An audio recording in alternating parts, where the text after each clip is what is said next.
Good afternoon. నేను ఈశ్వర్. నూతన విద్యా విధానంలో విద్యార్థుల సమగ్ర వికాసానికే పెద్దపీట వేశారు. అదే సమయంలో విద్యార్థులపై భారం తగ్గించే ప్రయత్నం కూడా చేశారు.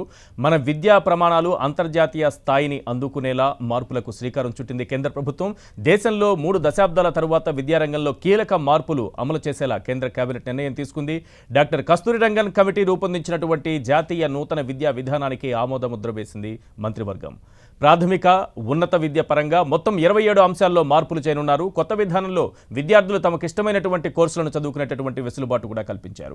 ప్రస్తుతం భారంగా మారినటువంటి పాఠ్యాంశాలను తగ్గించి విద్యార్థుల్లో దాగినటువంటి నైపుణ్యాలను మెరుగుపరుచుకునేందుకు అవసరమైన సమయాన్ని కేటాయించుకునే అవకాశం ఇవ్వబోతున్నారు. 5వ తరగతి వరకు ప్రాథమిక విద్యను మాతృభాషలోనే కొనసాగించాలని నిబంధన విధించారు. డిప్లొమా కోర్సు కాల వ్యవధి 2 ఏళ్లుగా, వృత్తి విద్యా కోర్సుకు ఏడాదిగా నిర్ణయించారు. యువతకు సులువుగా ఉపాధి అవకాశాలు లభించేలా నూతన విద్యా విధానంలో మార్పు తెచ్చింది.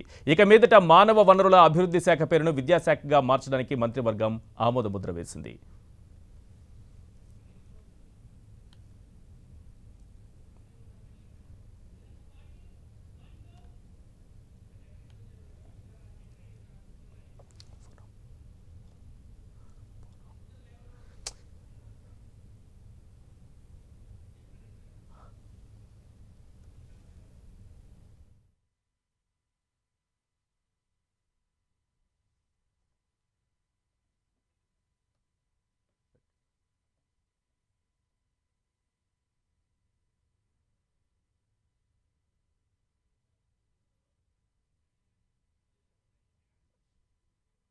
కేంద్ర ప్రభుత్వం నూతన విద్యా విధానాన్ని ప్రకటించింది. 5వ తరగతి వరకు మాతృభాషలోని విద్యా బోధన ఉండాలని సూచించింది. అయితే కొత్త విద్యా విధానంపై రాష్ట్రాలు ఏమంటున్నాయి? రాష్ట్రాల బోర్డులు ఇక మున్ముందు ఉంటాయా లేదా? ఏపీలో ఇప్పటికే ఇంగ్లీష్ మీడియం విద్యను ప్రవేశపెట్టింది. ఇప్పుడు ఆ రాష్ట్రం ఎలా ముందుకు వెళుతుంది? అలాగే టెక్స్ట్ బుక్స్ కూడా రెడీ చేసింది రాష్ట్ర ప్రభుత్వం. మరి ఇప్పుడు ఏం చేయబోతోంది? మిగిలిన రాష్ట్రాలు కూడా కేంద్రం కొత్త విద్యా విధానానికి ఓటేస్తాయా లేదంటే వ్యతిరేకిస్తాయా? ఇదే అంశంపై ఇవాల్టి మిడ్ డే డిబేట్.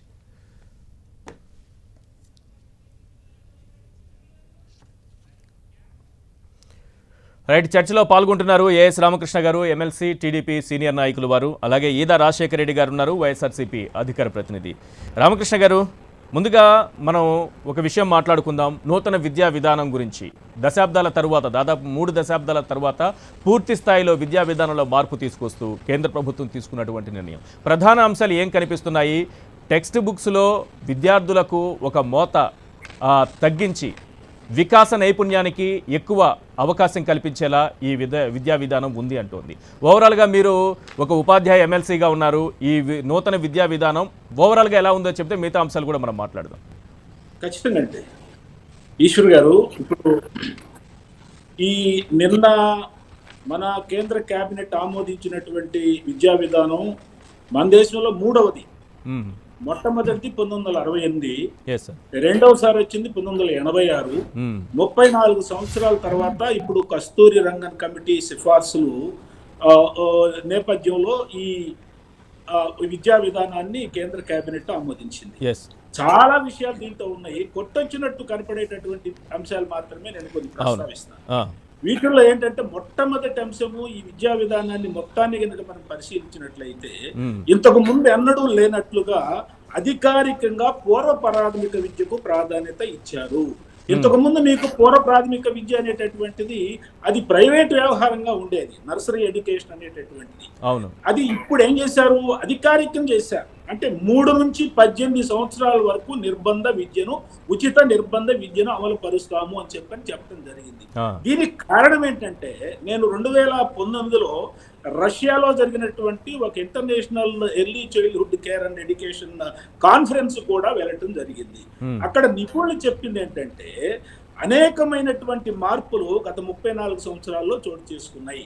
ఎన్విరాన్మెంట్ మారింది, పిల్లలు తినేటటువంటి ఆహారంలో కూడా మార్పులు వచ్చినాయి. ఈ కారణంగా వాళ్ళు ఏం చెప్తున్నారంటే, పిల్లవాడికి 3వ సంవత్సరం వచ్చేసరికల్లా 85% బ్రెయిన్ డెవలప్మెంట్ జరిగిపోతుంది. కాబట్టి 3 సంవత్సరాలకే మనం చదువు ప్రారంభించవచ్చు అని చెప్పడం జరుగుతుంది. అయితే ఈ 3 సంవత్సరాల చదువు ఏదైతే ఉందో, ఇక్కడ ఆటలకి పాటలకి వాళ్ళల్లో ఉండేటటువంటి వివిధ కళారూపాలు బయటికి తీసుకురావడానికి ప్రాధాన్యత ఇవ్వాలి తప్ప ఈ బట్టి పట్టే విధానానికి, ఎగ్జామినేషన్కి ప్రాధాన్యత ఇవ్వకూడదని చెప్పింది. ఇంకొక అంశం చాలా ముఖ్యంగా మనం గుర్తుపెట్టుకోవాల్సింది మన రాష్ట్రానికి సంబంధించినటువంటి అంశము 5వ తరగతి వరకు, అవసరమైతే 8వ తరగతి వరకు తప్పనిసరిగా బోధనా భాషగా మాతృభాషే ఉండాలి అని చెప్పడం జరిగింది. ఇంకొకటి ఏంటంటే ఇవాళ మానవాభివృద్ధి మంత్రిత్వ శాఖని విద్యాశాఖగా మార్చారు. మరొక ముఖ్యమైనటువంటి విషయం ఏంటంటే బడ్జెట్ అలొకేషన్. మీరు గుర్తుపెట్టుకోవాలి, బడ్జెట్ అలొకేషన్ అనేటటువంటిది ఒక విద్యా విధానం అమలు కావాలంటే చాలా ముఖ్యమైనది. ఏం చెప్పారు దీంతో? 6% కేటాయించారు. అంటే ఇంతకు ముందు మనం గనక చూసినట్టయితే 4.4% ఎప్పుడు కూడాను తక్కువే ఉంది తప్ప ఎక్కువ లేదు. కొటారి కమిషన్ ఎప్పుడో 1964-66లో 6% విద్యకు కేటాయించాలని చెప్పారు. 64 ఎప్పుడు, 66 ఎప్పుడు, ఇప్పుడు చూడండి, ఇప్పుడు కూడా అదే 6% కేటాయించారు. మా యొక్క ఉద్దేశం ఏంటంటే కనీసం 10 నుంచి 15% అన్న దాంట్లో ఉండాలి. ఎందుకంటే ఆఫ్రికా దేశమైనటువంటి టాంజానియా లాంటి దేశాల్లో కూడా 22% ఇవాళ విద్యుత్ ఖర్చు పెట్టడం జరుగుతుంది. మన ఢిల్లీలో అక్కడిదాకా ఎందుకండి, మన రాష్ట్ర ప్రభుత్వం ఢిల్లీలో కూడా 26% ఖర్చు పెడుతున్నారు. మన రాష్ట్రంలో 15% తక్కువ ఖర్చు పెడుతున్నారు. 10+2+3 తీసేసి 5+3+3+4 విధానాన్ని అనుసరించడం జరుగుతూ ఉంది. మరొక ముఖ్యమైనటువంటి విషయం, ఈ కొత్త విధానం పైన కూడా చర్చిద్దాం మనం. ఒకసారి మీరు లైవ్ లోనే ఉండండి, ఒకసారి మళ్ళీ మీ దగ్గరికి వస్తాను. జయప్రకాష్ నారాయణ గారు, రిటైర్డ్ ఐఏఎస్, మనకు ఫోన్ లైన్లో అందుబాటులో ఉన్నారు. జేపీ గారు, గుడ్ ఆఫ్టర్నూన్ సార్. నమస్కారం అండి. ఈ జాతీయ నూతన విద్యా విధానం, కేంద్రం ఆమోదం తెలిపినటువంటి నూతన విద్యా విధానం మీరు చూసే ఉంటారు సార్. ఏ రకంగా కనిపిస్తోంది కొత్త విధానం? అంటే సమూలమైనటువంటి మార్పులు తీసుకొచ్చే విధంగా ఈ నిర్ణయాలు కనిపిస్తున్నాయా? ఈ 60 పేజీల పత్రాన్ని నిన్న వెలువరించారు. Yes sir. కేబినెట్ ఆమోదించాక నేను ఆశాంతం ప్రతి అక్షరం చాలా జాగ్రత్తగా అధ్యయనం చేశాను. ఒక రకంగా దీనిలో కొంత నేను పాలు పంచుకున్నాను. ఎందుకంటే కస్తూరి రంగన్ కమిటీ వారు సంప్రదించిన నిపుణుల్లోనే ఒకరిని, వారు ముందుగానే డ్రాఫ్ట్ కూడా నాకు పంపించి నా సూచనలు సలహాలు తీసుకున్నారు. ఈ ప్రక్రియ 6 ఏళ్లు పట్టింది. ఈ కొత్త ప్రభుత్వం వచ్చిన తర్వాత, ఇది ఎన్డీఏ ప్రభుత్వం వచ్చిన తర్వాతనే మీకు గతంలో కేబినెట్ సెక్రటరీగా పనిచేసిన సుబ్రహ్మణ్యం గారి అధ్యక్షతన కమిటీ ఏర్పాటు చేశారు. ఆయన సుదీర్ఘ నివేదిక ఇచ్చిన తర్వాత మళ్ళీ 1 సంవత్సరం 2 ఏళ్ళు లాగి కస్తూరి రంగన్ కమిటీ ఏర్పాటు చేశారు. ఆ నివేదిక ఇచ్చి సంవత్సరం దాటిపోయింది. ఎట్టకేలకు ఇది జరిగినందుకు నాకు చాలా సంతోషంగా ఉంది. అంతేకాదు, మొట్టమొదటిసారిగా మనం విద్యను అందించడంలో పూర్తిగా విఫలమైనామన్న విషయాన్ని ప్రభుత్వం చాలా నిర్ద్వంద్వంగా అంగీకరించింది. డ్రామాలు ఆడడం కాకుండా పిల్లల్లో అత్యధికులకి అసలు కనీసమైనటువంటి చదవటము, రాయటము, భావ ప్రకటన, చిన్నపాటి గణితము, రోజువారీ జీవితంలో బతకడం కోసం చెప్పని జీవితంలో కావాల్సిన కనీసం నైపుణ్యం ఏమీ లేకుండా పోయినవి. ఇదంతా కూడా గతంలో విద్యా హక్కు చట్టం ఏమిటి, గతంలో విధానాలు ఏమిటి, క్లాస్ రూమ్ పొడిగెంత, దాని వెడల్పు ఎంత, ఎంతమంది టీచర్లు ఉంటారు, వాళ్ళ జీతాలు, ఈ గొడవలు తప్పితే అసలు పిల్లలకి చదువు వచ్చింది. పిల్లలకి నిజంగా ప్రావీణ్యం అబ్బుతోందా లేదా, విషయ గ్రహణ ఉందా లేదా, అలాగే మన పరీక్షలను కూడా బట్టి పట్టడం, కాపీ కొట్టడం తప్ప ఇంకోటి లేదు. ఈ లోపాలను చాలా నిర్ద్వంద్వంగా అంగీకరించి ఒక నిజాయితీగా ఒక మార్గాన్ని చూపెట్టే ప్రయత్నాన్ని ఈ నూతన విద్యా విధానం చూపెట్టింది. నేను ఈ మాటలు ఊరికే అంటలా, నేను తేలిగ్గా ఊరికేదో బురుడి కొడితే మార్చిపోయి కాదు. మాటల వరకు అది కనుక నిజంగా తూచ తప్పకుండా అమలు జరిగితే మనందరం 100% సంతోషించాలి. గట్టిగా పోరాడుతున్న వాళ్ళు, గంతో తెరిచిన వాళ్ళు నేవకండి, ఎన్నో గణాంకాలను పెట్టి కనీసం ఇవాళ ఈ తప్పుల్ని అర్థం చేసుకుని సవరించేందుకు ఒక మార్గాన్ని చూపెట్టారు. చిత్తశుద్ధితో దీన్ని అమలు చేసినట్టయితే ఖచ్చితంగా ఈ దేశంలో సామాన్యులకి, సామాన్యుల పిల్లలకి తెలివితేటలున్నా కూడా తెలివి వికసించట్ల. తెలివి ఒక్కళ్ళ సొత్తు కాదు, కొన్ని కులాల సొత్తు కాదు, కొన్ని మతాల సొత్తు కాదు, డబ్బున్న వాళ్ళ సొత్తు కాదు. కానీ ఆ తెలివి వికసించాలంటే మంచి విద్య అందాలి. కాబట్టి ఈ ప్రయత్నం గనక వీరు చెప్పింది తూచా తప్పకుండా ఏం చెప్పారు కొత్తగా నేను చెప్పక్కర్లా. ఇవి కొన్ని పాయింట్స్ ఉన్నాయి సార్. ఇది 10+2+3 బదులుగా 5+3+3+4 ఇట్లాంటి మార్పులు ఏ రకంగా ఉపయోగకరంగా ఉంటాయంటారు? కొంత అంటే వీటికి ఒక ఇప్పటి వరకు ఒక విధానాన్ని అనుసరిస్తూ ఒక దాన్ని ఏమంటారు, ఒక కన్ఫ్యూజన్ క్రియేట్ అయ్యే అవకాశం ఉంటుంది కదా, ఎలా ఉంటుంది ఇది? నేను అట్లా అనుకోవట్లేదు. ఇప్పుడు ప్రస్తుతం ఉంది ఏంటంటే 12 ఏళ్ల విద్యా బోధన, ఇంటర్మీడియట్ దాకా, 12వ తరగతి దాకా. మన రాష్ట్రాల్లో 11, 12 తరగతి ఇంటర్మీడియట్ వేరే కాలేజీకి మార్చాం. 12 ఏళ్ల విద్యా బోధన. ఇప్పుడు అదనంగా చేసిన ఏంటంటే ఇందాక వారు చెప్పినట్టుగా ప్రీ స్కూల్ విద్య. అవును, అది కనుక అందకపోయినట్టయితే ముఖ్యంగా పేద వర్గాలకు డబ్బు ఉన్న వాళ్ళు మధ్యతరగతి పాపం శక్తికి మించి డబ్బులు ఖర్చు పెట్టి ఏదో రకంగా పిల్లల్ని పంపిస్తున్నారు. అక్కడ ఏం చదువు అంతుందో దేవుడికి ఎరుక. కొందరు బాగా విజ్ఞతతో ఇస్తున్నారు, కొంతమంది ఏమో పిల్లలతో బట్టి పట్టించి అక్షరాలు దిద్దుతున్నారు. కానీ సామాన్యుల పిల్లలకి అవకాశం లేకుండా పోయింది. కేవలం అంగన్వాడీ తప్ప. అంగన్వాడీ లేదు, కొంచెం భోజనం పెడతారు, కాస్త ఆడిస్తారు అన్న ఉంటేను. పెద్ద విద్య లేకపోతే బిడ్డ బుద్ధి వికాసం గురించి ఆలోచన లేదు. అది కూడా ఉండాలని ప్రతిపాదన చేశారు. సమయం పడుతుంది, వెంటనే అమలు అవుతుంది అనుకోబోకండి ఆ 3 ఏళ్లది. ఎందుకంటే మామూలుగా ఉన్నటువంటి పాఠశాల విద్య అందించడమే కష్టంగా ఉన్న దేశంలో అది ఒక ఆస్పిరేషన్ గా మనం భావించాలి. కాలక్రమేణా దానికి వెళదాం. ఇప్పుడు మళ్ళీ దానికి అంగన్వాడీలకి డబ్బులు ఎక్కువ కేటాయించారా లేదా, దాని రూములు బాగా కట్టారా లేదా, అంగన్వాడీ వర్కర్లకి శిక్షణ ఎంత ఇచ్చారు, దాని మీద దృష్టి పెడితే మళ్ళీ మన మామూలు కూడా అవుతుంది. ఉన్నదాన్ని బాగు చేయడానికి ప్రధానమైన అంశాలు దీనిలో ప్రస్తావించారు, చాలా చక్కగా ప్రస్తావించారు. అన్నిటికంటే కీలకమైనది ఆ విద్యని మనం మెజర్ చేయటం. అంటే ఏ మేరకు విద్య అబ్బిందని చెప్పినది. మన పరీక్షా విధానం ఉన్నటువంటి భయంకర లోపాల వల్ల సర్టిఫికేట్లు వస్తున్నాయి కానీ విద్య రావటం. కాబట్టి మౌలికంగా నా దృష్టిలో దీనికి మొత్తానికి ఈ విద్యా విధానానికి ప్రాణం అన్నిటికంటే కీలకమైనది చెత్త పుస్తకాలు, సిలబస్, ఈ పాఠాలు చెప్పారా లేదా, పరీక్షలు, బట్టి పట్టడం, కాపీ కొట్టడం కాకుండా ఏ స్థాయిలో ఏం నేర్చుకోవాలి, ఏ స్థాయిలో ఆ బిడ్డ నుంచి సమాజం ఏం ఆశిస్తుంది, బిడ్డ ప్రగతికి, సమాజంలో భాగస్వామ్యానికి బిడ్డకి ఏం కావాలి, 2 దాన్ని పరీక్షించే పద్ధతులు, ఇవి ప్రాణం. ఇది గనక సరిగ్గా అమలు చేస్తే మిగతావన్నీ కాస్త వెనక ముందు ఉంటాయి. ఇన్ని చెప్పిన తర్వాత దేశంలో వెనక ముందు ఉంటాయి. ఇవి కనుక సరిగ్గా అమలు చేస్తే ఖచ్చితంగా దేశానికి మంచి రోజులు. ఇక వనరుల విషయం, ఇప్పుడు దానిలో చెప్పినట్టుగా జాతీయ ఆదాయంలో 4.43% విద్య కోసం ఖర్చు పెడుతున్నారు వివిధ రూపాల్లో. జాతీయ ఆదాయంలో 6% వెళ్ళాలని చెప్పిన ప్రతిపాదన చాలా కాలం నుంచి ఉంది. అది ఇప్పట్లో సాధ్యం కాదు, అవసరం కూడా లేదు నా దృష్టిలో. చాలా మంది విమర్శిస్తారు కానీ ఉన్న డబ్బు వినియోగం చేసుకోవట్లా. మీరు పాఠశాల విద్యను చూసినట్టయితే ఆంధ్రప్రదేశ్, తెలంగాణ 2 రాష్ట్రాలు కలిపితే 50,000 కోట్ల రూపాయలు కేవలం పాఠశాల విద్య కోసం ఖర్చు పెడుతున్నారు. స్కూళ్లలో ఉన్న పిల్లలందరూ కలిపితే ఆంధ్రప్రదేశ్ లో 37 లక్షల మంది ఉన్నారు, తెలంగాణలో 29 లక్షలు ఉన్నారు. 65-66 లక్షల మంది పిల్లల కోసం 50,000 కోట్లు ఖర్చు పెడుతున్నాం. అంటే ఒక్కొక్క బిడ్డకి ఎంత ఖర్చు అవుతుంది నేను లెక్కేసుకోండి. 70-75 వేల రూపాయలు ఖర్చు అవుతుంది ఒక్కొక్క బిడ్డకి సంవత్సరానికి. ఇది తక్కువ డబ్బు కాదు. ఇంకా ఖర్చు పెడదాం ఒప్పుకుంటే, 1,00,000 చేద్దాం, 1,50,000 చేద్దాం. కానీ పెట్టే ఖర్చు సద్వినియోగం కావట్లా. చాలా స్కూళ్లలో పిల్లల కంటే టీచర్లు ఎక్కువ ఉన్నాయి, మరెన్నో స్కూళ్లలో పిల్లలు ఉన్నారు, టీచర్లు లేరు. అస్తవ్యస్తంగా తయారు చేశాం, నటిస్తున్నాం మనం. కాబట్టి డబ్బు ఎక్కువ ఖర్చు పెట్టడం అనేది ప్రధాన అంశంగా పెట్టి బూచిగా చూపెట్టడం కాదు, పెట్టే ఖర్చుని సద్వినియోగం చేయటం. ఇవాళ ఆర్థిక పరిస్థితుల్లో మళ్ళీ లక్షల కోట్ల రూపాయలు దీన్ని కేటాయించడం జరిగే పని కాదు. ఆ వంకలు మనకొద్దు. ఇప్పుడున్న ఖర్చుతో అద్భుతాలు చేయవచ్చును. దానికి మార్గాన్ని దీనిలో చూపెట్టారు. దాన్ని సరిగ్గా అమలు చేసేందుకు సమాజాన్ని కూడా కలిసమని ఆహ్వానించారు. సమాజము, స్వచ్ఛంద సంస్థలు కలిసి పాలు పంచుకోవడానికి కూడా దీనికి మార్గాన్ని ఏర్పరిచారు. కాబట్టి మొత్తం మీద స్థూలంగా చూస్తే ఇది ఒక చక్కటి, చాలా గర్వించదగ్గ నిజాయితీ అనే విధానం. మరి అమలు ఏ మేరకు ఉంటుంది? మొక్కుబడిగా చాలా జరుగుతున్నట్టుగా నిజాయితీగా పద్ధతి ప్రకారం క్రమబద్ధంగా దీన్ని అమలు చేయడం కోసం ఏర్పాట్లు జాతీయ స్థాయిలో రాష్ట్రాలు జరుగుతాయా, అది భవిష్యత్తును తెలుస్తుంది. రైట్, థ్యాంక్ యూ సార్ మీ విశ్లేషణ అందించినందుకు. జయప్రకాష్ నారాయణ గారు. రైట్, మనతో పాటు జాయిన్ అయ్యారు professor Murali Manohar, NCERT member. వారు ఈ డిస్కషన్లో జాయిన్ అయ్యారు. మురళీ గారు, కొన్ని మనం ఇప్పటి వరకు చూసాం, మనం ఏఎస్ రామకృష్ణ గారి విశ్లేషణ చూసాం, అలాగే జేపీ గారి విశ్లేషణ కూడా మనం చూసాం.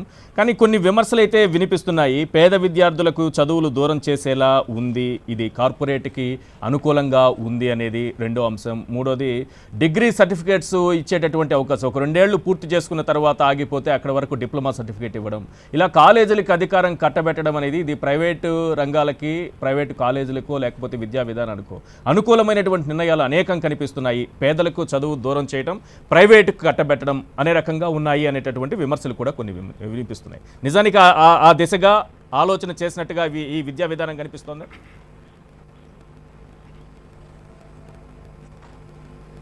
ఇప్పుడు మీరు చెప్పినటువంటి పేదలకు దూరం చేసే విద్య, కార్పొరేట్లకు లేకపోతే ప్రైవేటుకు దారదత్తం చేసేటువంటి విద్య, ఈ పదాలన్నీ కూడా ఏవైతే ఉన్నాయో, అంటే రిపోర్టు కూడా చదవకుండా ఎవరన్నా మాట్లాడతారు ఇలా అంటే, మామూలుగా లెఫ్ట్ బెంట్ ఆఫ్ మైండ్ ఉండేవాళ్ళు ఇలాగే మాట్లాడతారు.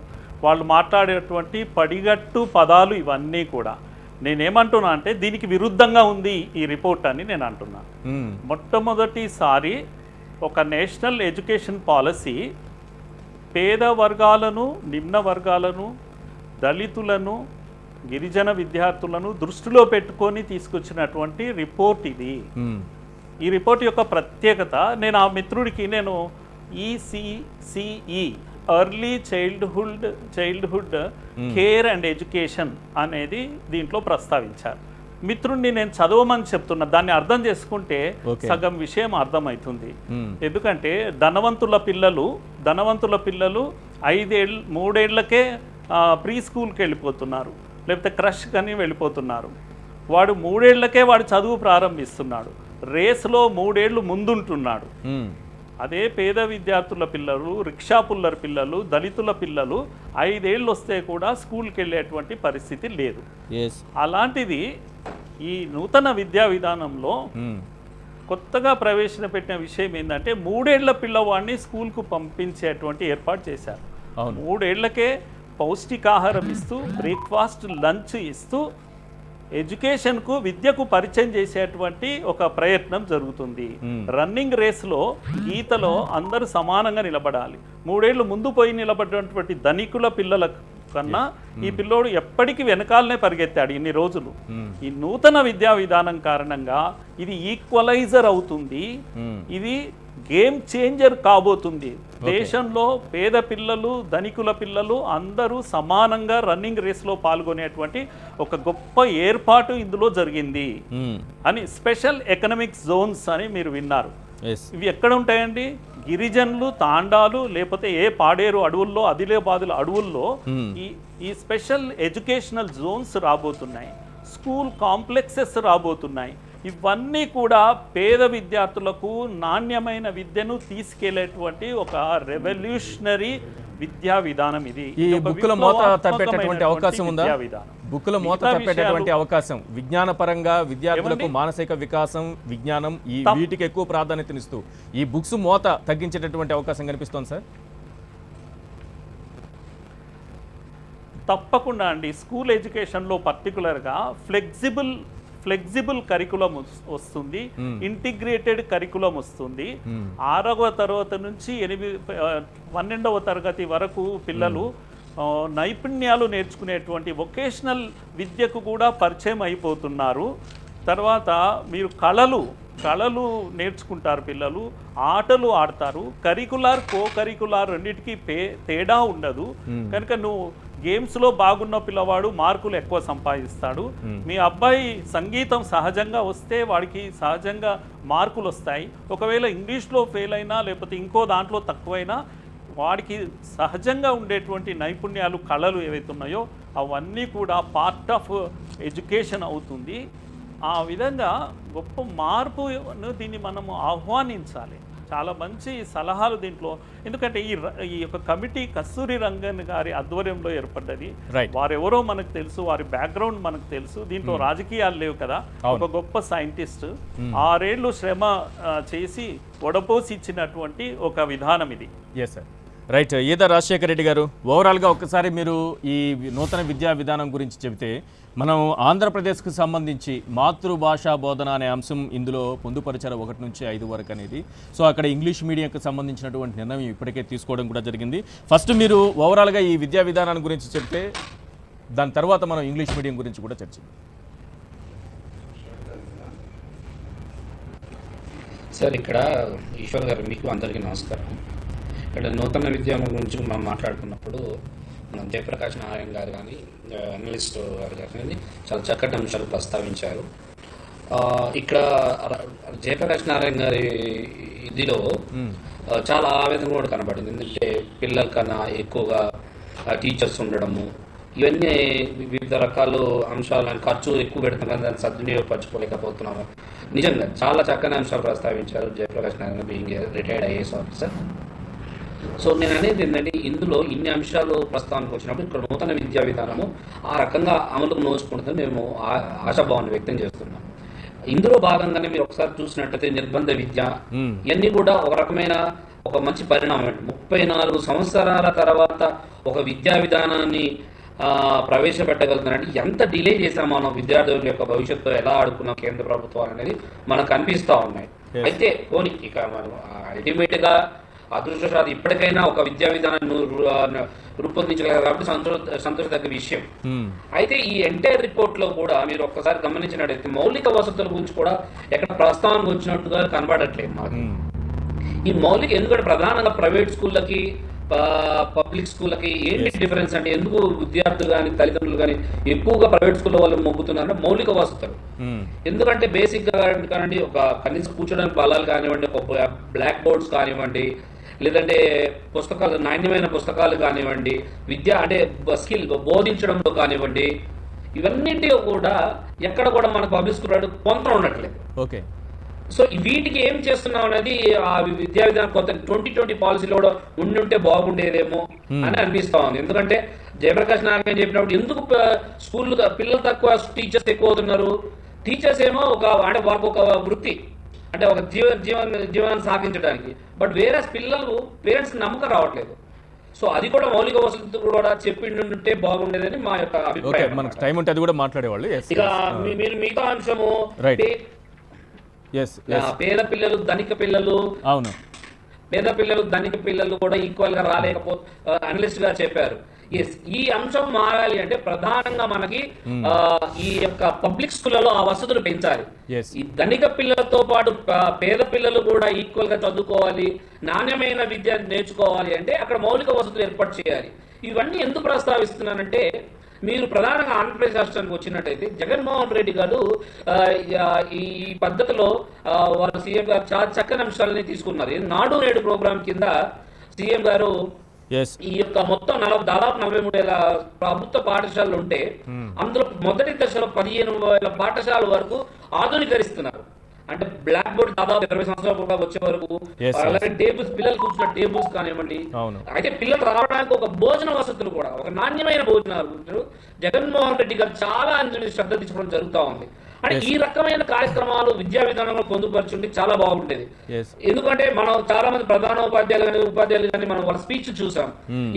ఈ రోజు పాఠశాలలో పిల్లలు చాలా మంది, నెల్లూరులో ఒక ఉపాధ్యాయుడు చెప్పాడు, సార్ ఈ రోజు మీరు ప్రవేశపెట్టిన నాడు నేడు విద్యా ప్రోగ్రాం వల్ల మా పాఠశాలలో ఇద్దరు ఉన్న విద్యార్థులు ఈ రోజు 40 వరకు స్ట్రెంత్ వచ్చిందని సమీక్షలో సీఎం గారి సమీక్షలో చెప్పడం జరిగింది. సో ఈ రకమైన వసతులు కల్పిస్తే విద్యా విధానం ఉండుంటే ఇంకా చాలా బాగుండేది. రైట్. ఇప్పుడు తీసుకొచ్చినటువంటి విద్యా విధానంతో మీరు కొన్ని సంస్కరణలు అంటున్నారు. సో కేంద్రం కూడా కొన్ని సంస్కరణలు తీసుకొస్తోంది. అవి రెండు కలిస్తే మీ ఆలోచనలు ఒకవేళ కలిస్తే ఒక మంచి ఫలితం వస్తుందేమో చూద్దాం. రైట్. మురళి గారు ఒక విషయం చెప్పండి సార్. ఇక్కడ నిర్బంధ విద్య అనేది మనకి 6 నుంచి 14 ఏళ్ల వయసు వరకు ఉంది. దాన్ని 3 నుంచి 18 ఏళ్ల వయసు వరకు చేశారు. 5 ఏళ్ళు ఉంటేనే ఒకప్పుడు బడికి పంపించాలి ప్రభుత్వ పాఠశాలకి. ఇప్పుడు 3 ఏళ్ళు నిండితే చాలు. ఈ సంస్కరణలు ఇవి ఇలాంటి నిర్ణయాలు చాలా అంటే చిన్నతనం నుంచే 3 ఏళ్ల వయసు నుంచే పిల్లలకు బోధన అనేది ఏ రకంగా జరగాలనే దానిపైన ఒక నిర్ణయం ఇప్పటికే మీలాంటి పెద్దలందరూ నిర్ణయించిన అంశం. ఏ రకంగా ఉండాలి పిల్లలకి, ఆ వికాసానికి, మానసిక వికాసానికి కానీ ఇతర అంశాల పరిశీలన, మన ప్రకృతి పరిశీలన, చుట్టూ ఉన్నటువంటి పరిసరాల పరిశీలన, ఈ అంశాలకు సంబంధించి. సో మనం దీన్ని ఇప్పుడు వరకు నిర్బంధ విద్య కానీ బడిలో చేరాలంటే వయసు కానీ దీన్ని తగ్గించుకోవడం వల్ల, నిర్బంధ విద్య 3 నుంచే పెట్టడం వల్ల ఏంటి సార్ ఉపయోగాలు?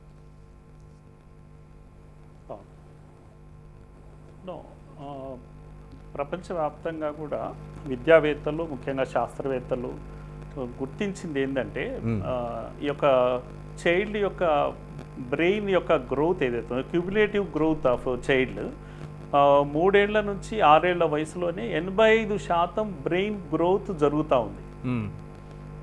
దీన్ని మనం రియలైజ్ కావడంలో లేట్గా రియలైజ్ అయ్యాము. ప్రపంచం అంతా ఎప్పుడో రియలైజ్ అయ్యింది. కనీసము ఇప్పుడన్నా మనం రియలైజ్ అయ్యి ఏం చేసామంటే 3 ఏళ్లకే అప్పుడు మీరు ఏది అందిస్తే పిల్లలు లైఫ్ లాంగ్ గుర్తు పెట్టుకుంటారు, జ్ఞాపక శక్తి బ్రహ్మాండంగా ఉంటుంది. అందుకే 3 ఏళ్లకు పేద విద్యార్థి 3 ఏళ్లకు చదువుకు రావడం లేదు కనుకనే ఇన్నాళ్ళు వెనుకబడ్డాడు. ఇప్పుడు ఆ అబ్బాయి స్కూల్కి వస్తాడు. ఇక్కడ చదువు అంటే మళ్ళా ఆల్ఫాబెట్స్ కాదు, అవును, చదవమంటే ABCDలు కాదు, అవును, ఇది ఆట పాటతో కూడినటువంటి ప్లేవే మెథడ్ మాత్రమే ఉపయోగిస్తారు. ఒక గేమ్ ఆడిపిస్తే ఆ గేమ్లో ఉన్న రూల్స్ను అర్థం చేసుకోవడం కూడా నాలెడ్జ్. అది అందుకే 3-4 ఏళ్ల పిల్లోడు కూడా ఆ రూల్స్ను పాటిస్తాడు, గేమ్లో ఉన్నటువంటి రూల్స్ను పాటిస్తాడు సహజంగా. ఆ విధంగా బ్రెయిన్ యొక్క గ్రోత్ ఉంటుంది అన్నట్టు. సో ఇది యాక్చువల్ నాలెడ్జ్ అన్నట్టు. కనుక పిల్లోడు రిచ్ పిల్లోడితో కూడా వీడు కాంపిటీషన్లో రాగలుగుతాడు. కనుక ప్రెషర్ లేనటువంటి ప్లెజర్ అంటాం కదా, ఆనందంతో నేర్చుకునేటువంటి విద్య ఇది. అంటే మనకి ఇప్పటివరకు ప్రభుత్వ పాఠశాలల్లో ఈ అవకాశం లేదు, అంగీకరించి ప్రభుత్వ పాఠశాలలో ఇప్పటివరకు ఈ అవకాశం లేకుండా మనం నర్సరీ కోసము, ప్లే స్కూల్ కోసము ప్రైవేట్ స్కూళ్ళను ఆశ్రయించాల్సినటువంటి పరిస్థితి ఉండేది. ఇప్పుడు ఈ విధానంతో అందరికీ అందుబాటులోకి వస్తుంది ఇది. అవునండి, అవును. సో ఇది మరింత ఉపయోగకరంగా మారుతుంటారు. ప్రపంచం అంతా కూడా హ్యాపీ లెర్నింగ్ అనేది రియలైజ్ అయ్యారండి. హ్యాపీ లెర్నింగ్ అనేది మనకి ఇంకా పరిచయం కాలేదు, మన స్కూల్స్లలో మన టీచర్స్కే పరిచయం కాలేదు. ఇప్పుడు ఈ స్కూల్స్కు రాబోయేటువంటి టీచర్స్ అండ్ పేరెంట్స్ కూడా ఎడ్యుకేట్ చేస్తారండి, పేరెంట్స్ను కూడా ట్రైన్ చేస్తారు. ఈ పిల్లలను ఈ స్కూల్కి ఎందుకు పంపాలి, ఇలా స్కూల్ నుంచి వచ్చిన పిల్లలను మీరు ఎలా చూడాలి, వాళ్ళ యొక్క ఫుడ్ హ్యాబిట్స్ కూడా ఎలా ఉండాలి, ఇవన్నీ ఇంక్లూడ్ అవుతున్నాయండి. గమ్మత్ ఏంటంటే ఇది education ministry and women empowerment ministry, health ministry, ఈ ముగ్గురిని కలిపి ఈ ప్లాన్ జరగబోతుంది అండి. ఓకే, ఇది విషయం. ఆ కోఆర్డినేషన్ తేలితే మంచి ఫలితాలు అయితే డెఫినెట్గా ఉంటాయి మీరు చెప్పినట్లుగా. ఎస్ రామకృష్ణ గారు, మనకి ఇంతకుముందు కొన్ని అంశాలు మాట్లాడుకున్నాం. నిర్బంధ విద్య అనే అంశానికి సంబంధించి గతంలో మనం 6 నుంచి 14 సంవత్సరాల వయసు వరకు అనుకున్నాం, దాన్ని ఇప్పుడు 3 నుంచి 18 ఏళ్ల వయసు వరకు చేర్చారు. బడిలో చేరాలంటే పిల్లల వయసు 5 ఏళ్ళు ఉండాలి, ఇప్పుడు 3 ఏళ్లకే దాన్ని తీసుకొచ్చినటువంటి విషయం. మాధ్యమం పైన గతంలో ఎప్పుడు నిబంధన అయితే లేదు, కానీ ఇప్పుడు ఒక నిబంధన అయితే తీసుకొచ్చారు, మాతృభాషలో 5 వరకు జరగాలి అనేటటువంటి అంశాన్ని పొందుపరిచారు. బట్ అది నిబంధన ఏ రకంగా ఉంటుంది ఏంటనేది తర్వాత, కానీ ఆ అంశం అయితే స్పష్టంగా ఈ నూతన విద్యా విధానంలో కనిపిస్తుంది. ఈ ఓవరాల్ ఈ 3 అంశాలపైన ఎలా ఉంది సార్ ఇప్పుడు తీసుకొచ్చినటువంటి ఈ సంస్కరణలపైన? ఇప్పుడు ఎందుకని ఇప్పుడు 3వ సంవత్సరం నుంచి పెట్టారు అని చెప్పానంటే, ప్రధానమైనటువంటి లక్ష్యం ఏంటంటే దీన్ని స్కూల్ రెడీనెస్ ప్రోగ్రామ్ అంటారు. అంటే ఏకాఏకిన పిల్లవాడు 1వ తరగతికి వెళ్తా ఉంటే, ఇప్పుడు మనం ఒకటి గమనించాలి, మన దేశంలో డ్రాప్ అవుట్ రేట్ ఎక్కువ. ప్రపంచంలో ఇంత డ్రాప్ అవుట్ రేట్, నిరక్షరాస్యత ఎక్కువే, డ్రాప్ అవుట్ రేట్ కూడా ఎక్కువే. డ్రాప్ అవుట్ రేట్ కి ప్రధానమైనటువంటి చాలా కారణాలు ఉన్నాయి. ప్రధానమైనటువంటి కారణాల్లో ఒక కారణం ఏంటంటే, పిల్లవాడు స్కూల్ కి అలవాటు కాలేకపోతున్నాడు. అంటే మాస్టర్ చెప్పేటటువంటి పాఠం అర్థం కాకపోవటం ఒకటి, అట్లాగే స్కూల్ ఎన్విరాన్మెంట్ కి, అంటే వాడి ఇంటి దగ్గర ఎన్విరాన్మెంట్ కి స్కూల్ ఎన్విరాన్మెంట్ కి మధ్య తేడా ఉంది. నేను చెప్పారు హ్యాపీ లెర్నింగ్ అని, దీన్ని జాయ్ఫుల్ లెర్నింగ్ అంటాం. ఇప్పుడు ఆడికి ఏమి జాయ్ కనబట్లా, there is no joy in learning, in receiving what the teacher taught. అందుకని ఇప్పుడు ఈ 3వ తరగతి 3 సంవత్సరాల నుంచి 5 సంవత్సరాల వరకు పిల్లవాడు స్కూల్లో ఉన్నప్పుడు ఆటలు పాటలతో స్కూల్ ఎన్విరాన్మెంట్ కి వాడిని అలవాటు చేస్తాం. అంటే స్కూల్ అంటే 1వ తరగతి నుంచి వాడు బాగా హ్యాపీగా సంతోషంగా ట్రాక్ లో వాడిని పెట్టడానికి రెడీ చేస్తాం. అందుకని దీన్ని స్కూల్ రెడీనెస్ ప్రోగ్రామ్ అని చెప్పి అంటాం. ఇంకో రెండోది, ఇందాక రాజశేఖర్ గారు చెప్పారు, పూర్తిగా ఆయన బహుశా దీన్ని చదివినట్లు లేరు. చాలా స్పష్టంగా ఈ ఎడ్యుకేషన్ పాలసీలో ఏం చెప్పారంటే, ఎందుకంటే 3 నుంచి 18 వయసుల వారికి మౌలిక వసతులు కల్పిస్తాము, నాణ్యమైనటువంటి విద్యను అందిస్తాము, పౌష్టికాహారం అందిస్తాము, హెల్త్ కూడా చూసుకుంటాము. అంతేకాకుండా ఇంకా చాలా స్పష్టంగా ఏమని చెప్పారంటే, దీనికి అవసరమైనటువంటి సౌకర్యాలన్నీ కూడా నాణ్యమైనటువంటి విద్య అందాలి అని చెప్పనంటే మౌలిక సౌకర్యాలు కల్పించాలి. అందుకని చంద్రబాబు నాయుడు గారు అధికారంలో ఉన్నప్పుడు యాన్నిటీ ప్రాతిపదిక మీద 5,000 కోట్ల రూపాయలు మౌలిక సదుపాయాలు కల్పించడం జరిగింది పాఠశాలకి. ఇది చాలా ఇంపార్టెంట్. మరొక ఇంపార్టెంట్ విషయం ఏంటంటే, దీంతో మనం గుర్తుపెట్టుకోవాల్సింది, 5వ తరగతి వరకు మాతృభాషలోనే విద్య కొనసాగాలి. వీలైతే 8వ తరగతి వరకు విద్య మాతృభాషలోనే కొనసాగాలి అని చెప్పి చాలా స్పష్టంగా చెప్పింది. ఇప్పుడు మనం గుర్తుపెట్టుకోవాల్సింది ఏంటంటే సార్, 2009లో ఆర్టీ యాక్ట్ వచ్చింది. ఆర్టీ యాక్ట్ గొప్పతనం ఏంటి, అంతకుముందు విద్య అనేటటువంటిది డైరెక్టివ్ ప్రిన్సిపల్స్ ఆఫ్ స్టేట్ పాలసీలో ఉండటం వల్ల మన దేశంలో విద్య యూనివర్సలైజ్ కాలేదు. ఇది ప్రాథమిక హక్కు అయితే తప్ప యూనివర్సలైజ్ కాదు అనే ఉద్దేశంతో ఆర్టీ యాక్ట్ 2009 తీసుకొచ్చారు. 9 ఏం చెప్తోంది, 2009 యాక్ట్ ఏం చెప్తోంది, 1 నుంచి ఇదే మాట చెప్పింది, 1 నుంచి 5 సాధ్యమైతే 1 నుంచి 8 తరగతి వరకు మాతృభాషలో బోధన సాగాలి అని చెప్పింది. ఇప్పుడు ఎడ్యుకేషన్ పాలసీ కూడా అదే చెప్పింది. ఈ రాష్ట్ర ప్రభుత్వం దీనికి భిన్నంగా పోయింది. ఇప్పుడు ఏమైంది, సుప్రీంకోర్టుకి వెళ్ళింది, కేసు సుప్రీంకోర్టుకి వెళ్ళింది. మేము చాలా సార్లు చెప్పాము మీరు, ఎందుకంటే ఆల్రెడీ మన రాష్ట్రంలో ఆప్షన్ ఉంది పిల్లవాడికి. 79 జీవో ద్వారా చంద్రబాబు నాయుడు గారు దాదాపు 4000 ఆదర్శ ఇంగ్లీషు ప్రాథమిక పాఠశాలలు ప్రారంభించారు. హై స్కూల్లో సక్సెస్ స్కూల్స్ ఉన్నాయి. రాజశేఖర రెడ్డి గారు, ఏంటి మీకు ఇప్పటికే టెక్స్ట్ బుక్స్ రెడీ చేసుకున్నారు, టీచర్స్ కి ట్రైనింగ్ పూర్తయింది. ఈ నూతన విద్యా విధానంతో మీ ఇంగ్లీష్ మీడియం ఆలోచనకి ఏమైనా బ్రేక్ పడుతుంది అనుకుంటున్నారా?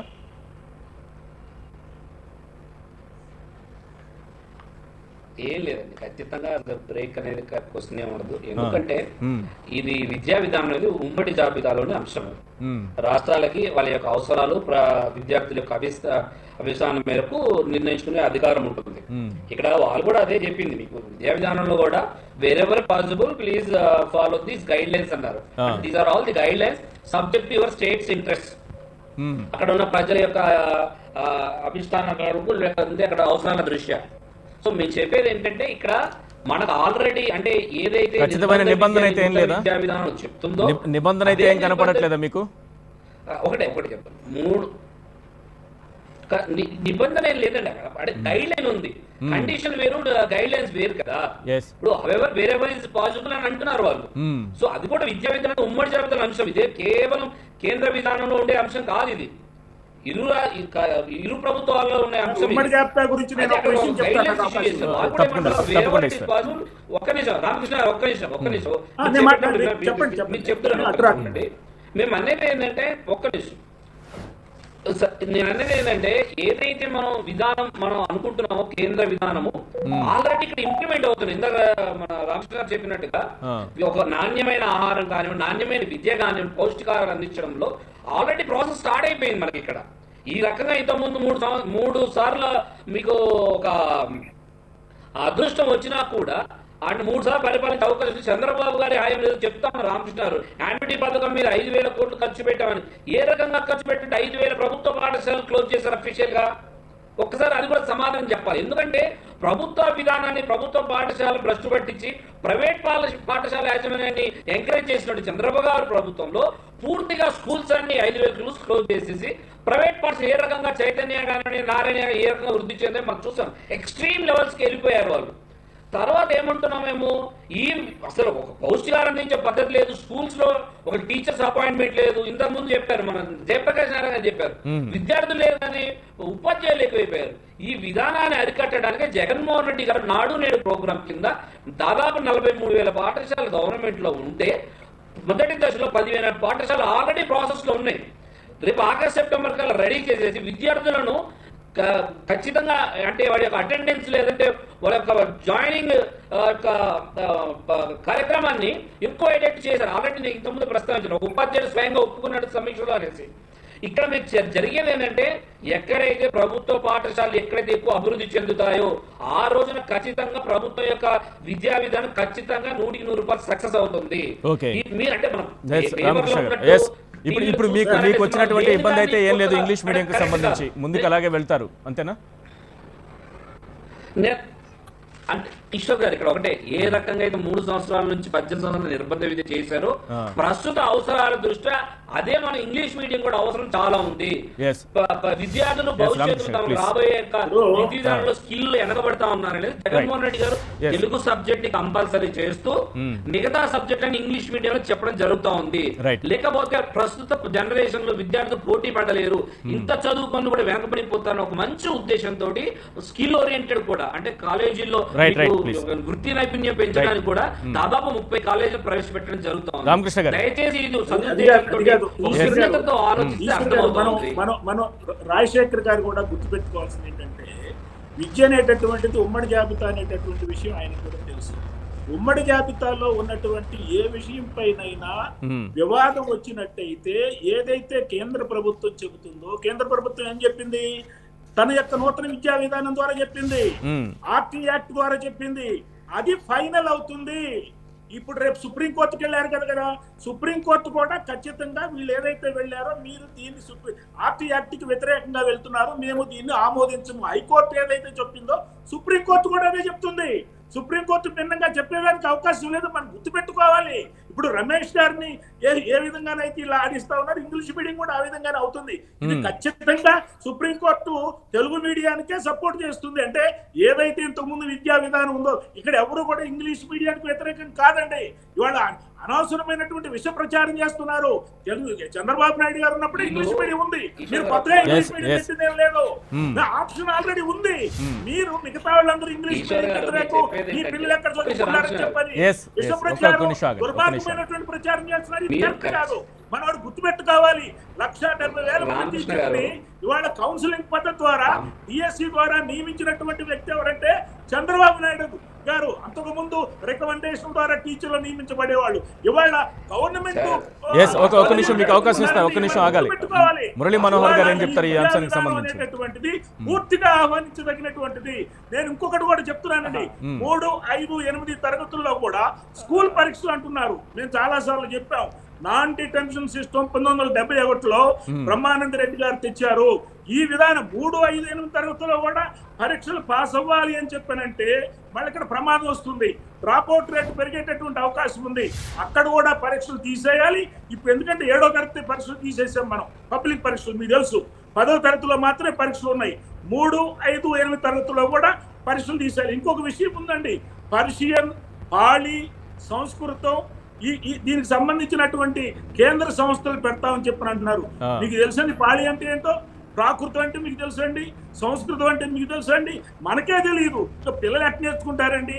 అందుకని చాలా మంది ఏమంటున్నారంటే ఈ విద్యా విధానాన్ని కాషాయీకరణ ఈ విధంగా చేయడానికి ప్రయత్నిస్తున్నారు అని చెప్పి అంటున్నారు. కాబట్టి దీని గురించి కూడా ప్రభుత్వం ఆలోచించాల్సిన అవసరం ఉంది. ఒకటి మాత్రం చాలా స్పష్టం సార్, అంతర్జాతీయకరణ అనేటటువంటి అంశాన్ని కూడా వాడారు వాళ్ళు. అంటే విదేశీయుల్లో ఉండేటటువంటి ముఖ్యమైనటువంటి విద్యా సంస్థలు ఏవైతే ఉన్నాయో వాళ్ళ యొక్క బ్రాంచీలు ఇక్కడ పెట్టుకొని ఆ నాణ్యమైనటువంటి విద్యను మన విద్యార్థులకు పరిచయం చేయాలనేటటువంటి ఆలోచన చాలా మంచి ఆలోచన అనేటటువంటి నా యొక్క ఉద్దేశం. మురళీ మనోహర్ గారు, ఈ మాతృభాషలో 1 నుంచి 5వ తరగతి వరకు మాతృభాషలో విద్యా బోధన జరగాలి అనేటటువంటి నూతన విద్యా విధానంలో ఒక అంశాన్ని పొందుపరిచారు, దాన్ని ప్రకటించారు. అయితే ఇక్కడ ఆంధ్రప్రదేశ్ 1 నుంచి 6వ తరగతి వరకు ఇంగ్లీష్ మీడియంలో విద్యార్థులకు బోధన చేయాలనే సంకల్పంతో ఉంది. ఇదేమన్నా అడ్డంకిగా మారేటటువంటి అవకాశం కనిపిస్తోందా? లేదండి, వారు అన్నది కరెక్ట్. అది దీంట్లో ఇది గైడ్ లైన్స్ మాత్రమే కనుక దీనికి ప్రతిబంధకము కాబోదు.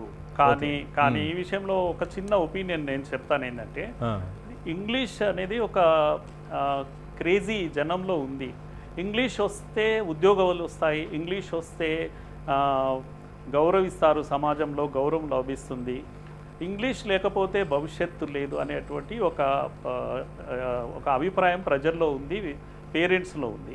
దాని కారణంగా ఇంగ్లీష్ కోరుకుంటున్నారు కనుక ఇంగ్లీష్ మీడియం 0 క్లాస్ నుంచి పెట్టాలనే ఆలోచన జగన్మోహన్ రెడ్డి గారు చేశారు. ప్రజల్లో ఉంది కనుక పెడుతున్నారు, ప్రజల్లో లేకపోతే వారు కూడా పెట్టేవాళ్ళు కాదు.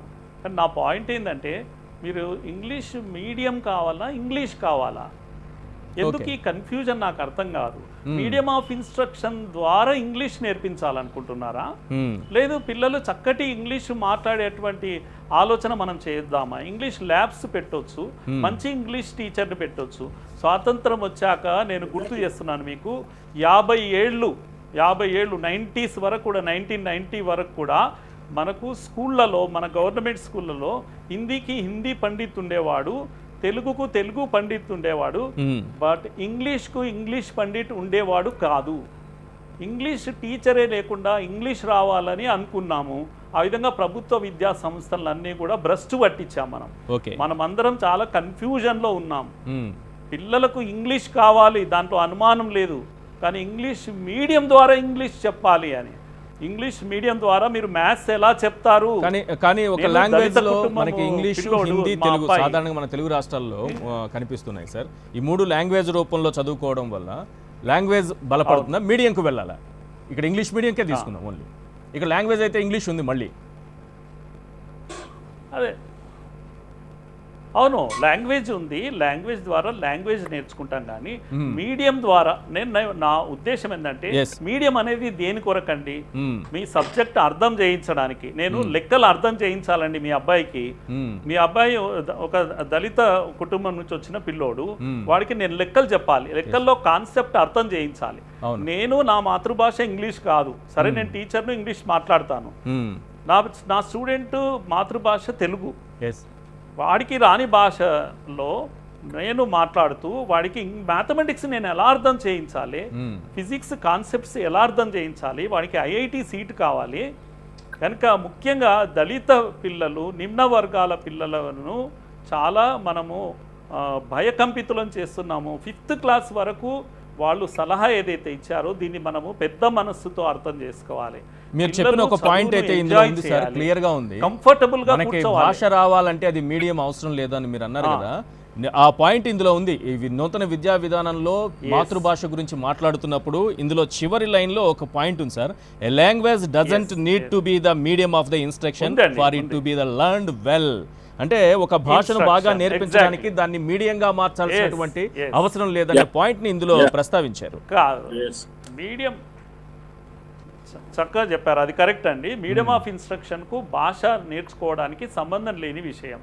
పైగా చిన్న కానీ ఒక విషయం సార్, పిల్లలు 6 ఏళ్ల నుంచి 8 ఏళ్ల పిల్లలు ప్రైవేట్ స్కూళ్ళలో నేర్పిస్తూ ఉండే మాకు ప్రభుత్వ పాఠశాలల్లో నేర్పించట్లేదు. ఇప్పుడు తల్లిదండ్రులు కోరుతున్నది అదే కదా, చాలా మంది ప్రభుత్వ పాఠశాలకు పంపించేటటువంటి తల్లిదండ్రులు కోరుకుంటున్నది అదే. దాన్ని ఎలా చూడాలి? ఇప్పుడు అదే విషయాన్ని హైకోర్టు దృష్టికి కూడా తీసుకెళ్లడం జరిగింది. ప్రైవేట్ స్కూళ్ళలో మరి తెలుగు తప్పనిసరి చేస్తారంటే అది చేయలేము, ప్రైవేట్ స్కూళ్ళ యొక్క దీన్ని దెబ్బతీసినట్టు అవుతుంది అని అన్నారు. మరి ఇక్కడ చాలా మంది తల్లిదండ్రులు ఆలోచిస్తోంది ఏంటంటే మా పిల్లలు ఇంగ్లీష్ మీడియంలో చదువుకోలేకపోతున్నారనే దీనిలోకి వెళ్ళిపోయారు, ఆలోచనలోకి వెళ్ళిపోయారు వాళ్ళు. కరెక్ట్ అండి. ఇన్నాళ్ళు చేసిన మన పాపం కారణంగా ఒక పర్సెప్షన్ పేరెంట్స్లో ఏర్పడ్డది. పర్సెప్షన్ ఏంటంటే ఈ గవర్నమెంట్ స్కూల్స్లో ఇంగ్లీష్ రాదు, ప్రైవేట్కి వెళ్తే వస్తుంది, ఇంగ్లీష్ యొక్క అవసరం ఉంది, ఇంగ్లీష్ లేకపోతే బ్రతుకు తెరువు లేదు అనే పర్సెప్షన్ కారణంగా ఎక్కడ ఇంగ్లీష్ ఉంటే అక్కడ పరిగెత్తుతున్నారు. కానీ పేరెంట్స్కు ఆ మెచ్యూరిటీ లేదు. మా పిల్లవాడు ఇంట్లో ఫస్ట్ లాంగ్వేజ్ మీద ఏది ఉంటుందో స్కూల్లో ఆ లాంగ్వేజ్ ఉంటే కంఫర్టబుల్గా ఉంటాడు, చదువును ఎంజాయ్ చేస్తాడు. ఈ మెచ్యూరిటీ పేరెంట్స్కి ఉండదండి. ఒక క్రేజీ వాతావరణం ఉంది కనుక అక్కడ ప్రైవేట్లో మాత్రం క్వాలిటీ ఉందా అండి ఇంగ్లీష్? ప్రైవేట్ స్కూల్ టీచర్స్ లో క్వాలిటీ ఉందా ఇంగ్లీష్? ఎక్కడ క్వాలిటీ లేదండి. అందరం ఒక కన్ఫ్యూజన్ లో పడిపోయినా మనం. రాజశేఖర రెడ్డి గారు కన్క్లూడ్ చేస్తారా ఏం చేయబోతున్నారనే అంశానికి? గ్రహిస్తే వర్డ్ చెప్పండి ఈశ్వర్ గారు. ఇక్కడ మనం ఒక అంశాన్ని మనం గమనించాలి. ఇంతకుముందు మీరు ప్రస్తావించారు, ఆల్రెడీ హైకోర్టులో కూడా ప్రైవేట్ స్కూళ్ళలో తెలుగు మీడియం పెట్టమంటే ఆల్రెడీ డివిజన్ బెంచ్ కొట్టి వేయడం జరిగింది. అవును. సో మేము అనేది ఏంటంటే రియాలిటీ వేరు, లైక్ థియరిటికల్ వేరు. ఇప్పుడు థియరిటికల్ గా మనం ఏమంటున్నాము, ఉంటే బాగుంటుంది, ఎస్ బాగుంటుంది, బాగోదని కాదు. బాగుంటే ఎట్ ది సేమ్ టైం పిల్లల యొక్క భవిష్యత్తు అంటే కెరీర్ కూడా చూడాలి కదా మనము. ఈ రోజు మీ పిల్లల్ని మా పిల్లల్ని ఏమో చక్కగా అసలు ఆలోచనే రాదు, ఇంగ్లీష్ మీడియంకి పంపిస్తాం. కాకపోతే ఎవరు ఇంట్రెస్ట్ వాళ్ళు తెలుగు ఒకటి సబ్జెక్ట్ ఆప్షన్ తీసుకుందాం ఏదనేది. ఇప్పుడు మీరున్నారు, నేను తెలుగు కంపల్సరీ మా పిల్లలకి నేను కంపల్సరీ తీసుకున్నాను సబ్జెక్ట్ గా, మిగతా ఇంగ్లీష్ లో చేర్పించాను. మీరు కూడా నాకు తెలిసి ఇంగ్లీష్ మీడియం ఉంటారు, మాట్లాడే వక్తలు అందరూ కూడా 100% అందరూ ఇంగ్లీష్ మీడియం ఉంటారు. అరే మీరు బుక్ ఏముందని ఆలోచిస్తున్నారే కానీ రియాలిటీ పిక్చర్ లో ఒక్క నన్ను కంప్లీట్ చేయనివ్వండి. రియాలిటీ వచ్చేసరికి ఎందుకు ఆలోచించట్లేదు, ఎందుకు అంత విఘ్నతగా మీరు ఆలోచించట్లేదు? ఇప్పుడు నేను అనేది ప్రజల్లో బలంగా నాటుకుంది. ఈ రోజు మీరు ఒక మండలం తీసుకోండి ఎగ్జాంపుల్ గా, అక్కడ ఇంగ్లీష్ మీడియం స్కూల్లో పిల్లలు ఎంతమంది ఉన్నారు, పబ్లిక్ స్కూల్లో ఎందుకు ఉన్నారు తక్కువగా? Just small comparison. 10 TV ఒక రిపోర్ట్ రీసెర్చ్ చేయమనండి. కాబట్టి మనం టీవీల ముందుకు రాగానే ఏదో పెద్దగా మనం అంటే ఆ ప్రజలలో అమల్లో లేని అని తీసుకొచ్చేసి నా థియరిటికల్ కి నా నాలెడ్జ్ కు నేను ప్రజెంట్ చేస్తే అది ప్రజల్లో అపహాస్యం పాలవడం తప్ప ఇంకోటి ఏమి ఉండదు. ఇక్కడ మనం చదువుకున్న రియాలిటీకి ఏం అనుగుణంగా మ్యాచ్ అవుతుంది. Yes. ఈ రోజున రియాలిటీ ప్రతి ఒక్క తల్లిదండ్రులు నా బిడ్డ ఇంగ్లీష్ మీడియం చదువుకొని ఒక ధనికుడే ఎందుకు అమెరికా పోవాలి, ఒక ధనికుడే హైదరాబాద్ ఎందుకు వెళ్ళాలి, ఒక Right. ధనికుడే మీరు ఒక వైజాగ్ సంకల్పంతో ఎందుకు వెళ్ళాలి, ఉన్నారు, ఒక ఇంగ్లీష్ ధనికుడే మీడియం ఢిల్లీకి ప్రవేశపెట్టాలని. ఎందుకు ఆలోచిస్తున్నారు. రైట్, నూతన విద్యా విధానం అయితే దానికి అడ్డు కాదు అని అంటున్నారు. ఇక నేను సుప్రీంకోర్టులో చేస్తాను. కేసు ఉంది, మరి ఏ రకంగా ముందుకెళ్తారు, ఏం జరుగుతుంది? ఒక్క మాట, సార్ ఒక్కటే ఒక్క మాట నేను చెప్తాను. ఇక్కడ అనేది ఏంటంటే జగన్మోహన్ రెడ్డి గారు నాడు నేడు విద్యా ప్రోగ్రామ్ ద్వారా అందరికి చెడు అవుతున్నారు, ప్రతి ఒక్కరికి ఇంగ్లీష్ మీడియం చేయించడం Right, sir. కెరీర్ దృష్టిలో పెట్టుకొని సమయం మించిపోయింది. already మంచి విధానం చెప్పండి రామకృష్ణ గారు, సమయం మించిపోయింది ప్లీజ్. కేంద్ర గైడ్లైన్స్ ప్రకారం మంచి ఇంగ్లీష్ టీచర్స్ కూడా పెట్టాలండి. ఇంగ్లీష్ మీడియం ఒక్కటి పెడితే సరిపోదు, మంచి ఇంగ్లీష్ టీచర్స్ పెట్టాలి. రష్యాలో నేర్చుకుంటున్నారు. ఇక్కడేంటంటే నాకు అతను ఏ దేశంలో ప్రపంచంలో ఎక్కడా లేని విధానాన్ని మనం ఎందుకు చేస్తున్నట్టుగా, వీళ్ళకేదో క్రియేటివిటీ వీళ్ళకే వచ్చినట్టుగా. Right sir, right please. Yes Ramakrishna garu, thank you. Murali Manohar garu, thank you so much sir, మీరు చర్చలో పాల్గొన్నందుకు.